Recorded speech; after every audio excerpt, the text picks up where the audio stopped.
2.0 అయినా కానీ ఒకటి గుర్తుపెట్టుకోవాల్సింది, ఏదైనా కానీ పాలనలో విశ్వసనీయత ఉండాలి. ఒక మాట చెప్తే ఒక రాజకీయ నాయకుడు అది చేస్తాడు అన్న నమ్మకం ఉండాలి. That is called governance, that is called విలువలు, విశ్వసనీయత. ఈ రెండు ఉన్నప్పుడు పాలన అనేది ఆటోమేటిక్లీ బాగా ఉంటుంది. ఎస్, లాస్ట్ టైం నిన్న నా ప్రెఫరెన్స్లో I was mentioning more about కార్యకర్తలకు సంబంధించిన విషయం. ఎందుకంటే లాస్ట్ టైం మనం అధికారంలోకి వచ్చిన వెంటనే జూన్లో అధికారంలోకి వచ్చాం, మార్చ్లోనే కోవిడ్ వచ్చేసింది. సో ఆ తర్వాత 2.5 సంవత్సరము తీవ్ర రాష్ట్రంలో అసలు ఫోకస్ మొత్తము కోవిడ్ మేనేజ్మెంటు, రాష్ట్రానికి సంబంధించిన వనరులు మేనేజ్మెంటు, ప్రజల సంక్షేమము, సేఫ్టీ, వీటి గురించే టైం కేటాయింపులు చేయాల్సి వచ్చింది. సో ఈ నేపథ్యంలో కార్యకర్తలకు ఒక నాయకుడిగా, ఒక పార్టీ నాయకుడిగా, ఒక లీడర్గా, కార్యకర్తలకు ఒక తండ్రిగా చేయగలిగింది బహుశా నా దృష్టిలో నేను తక్కువ చేసినానని నాకు అనిపించింది. ఎందుకు అనిపించింది అని అంటే, ఈరోజు వైఎస్ఆర్సీపీ కార్యకర్తలు ఈరోజు పడతా ఉన్న బాధలు చూసి, ఈరోజు చంద్రబాబు నాయుడు అనే వ్యక్తి వాళ్ళకు పెడతా ఉన్న కష్టాలను చూసి, నిజంగా వాళ్ళను చేస్తూ ఉన్న హెరాస్మెంట్ని చూసి, సో ఇవన్నీ చూసినాక వాళ్ళకు మంచి చేయాలి. వాళ్ళ మీద ఎవరైతే సులుం ప్రదర్శించినారో వాళ్ళందరికీ బుద్ధి రావాలి. పోలీస్ డ్రెస్ ఉంది కదా అని చెప్పి నీ ఇష్టం వచ్చినట్టుగా నిన్ను ఇల్లీగల్గా అరెస్ట్ చేయకూడదు. There's got to be some account of responsibility.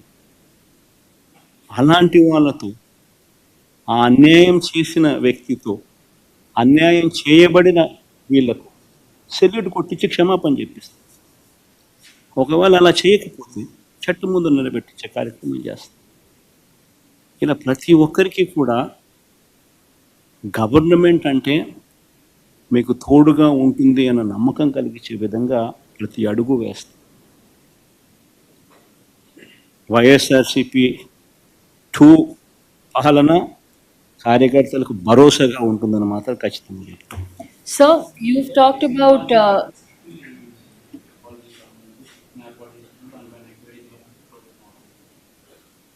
అసలు ఆశ్చర్యకరమించే విషయం, నేను నిన్న ఈనాడు పేపర్లో రాస్తే ఐటమ్స్ చూసిన నాకు నిజంగా ఆశ్చర్యం అనిపించింది. ఒక మనిషిని ఏ రకంగా ఇరికిచ్చాలని తాపత్రయపడతా ఉన్నాను.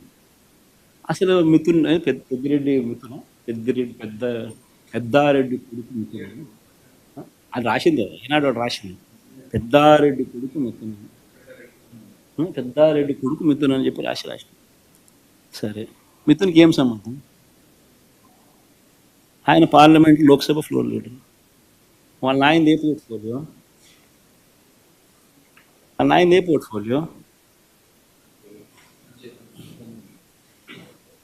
మన ఆయనకి ఇక్కడికి ఏం సంబంధం? ఇష్టం వచ్చినట్టుగా ఇరికేయడం. ఆడేడో ఇంకోడు కసిరెడ్డి రాజా, ఎవరో పేరు చెప్పారు, ఆయనడు రాసి. ఎవడైనా ఆయనకు ఏం సంబంధం? మద్యానికి ఏం సంబంధం? అంటే ఎవడో ఒక ఆశీస్సు ఉండదు, పట్టుకోవడం రావడం, ఆశీస్సు ఇరికించడం, తీసుకోవడం, పెట్టడం, ఆశీష్ పేరు ఇంకోటి ఎవరితో చెప్పించడం, ఆశీష్ పేరుతో ఇంకొకరు రామచంద్రాడి పేరు, వెంకటరాముడి పేరు, సురేష్ పేరు చెప్పించడం. ఎన్ని కేసుల్లో నిలబడతాయి ఎన్ని? అసలు ఎవడైనా కానీ డబ్బు ఎందుకు ఇస్తాడు? ఫస్ట్ ఫండమెంటల్ క్వశ్చన్ ఆలోచన చేయాల్సింది. అందరూ ఆలోచన చేయండి, డబ్బు ఎవడైనా ఎందుకు ఇస్తాడు? అయ్యే రేట్లే కదా చంద్రబాబు నాయుడు హయాంలో ఉన్నది, సేమ్ బేసిక్ రేట్లే కదా ఇంకా మన హయాంలో బేసిక్ రేట్లకు సేమ్ పెట్టి ట్యాక్సులు పెంచినాం.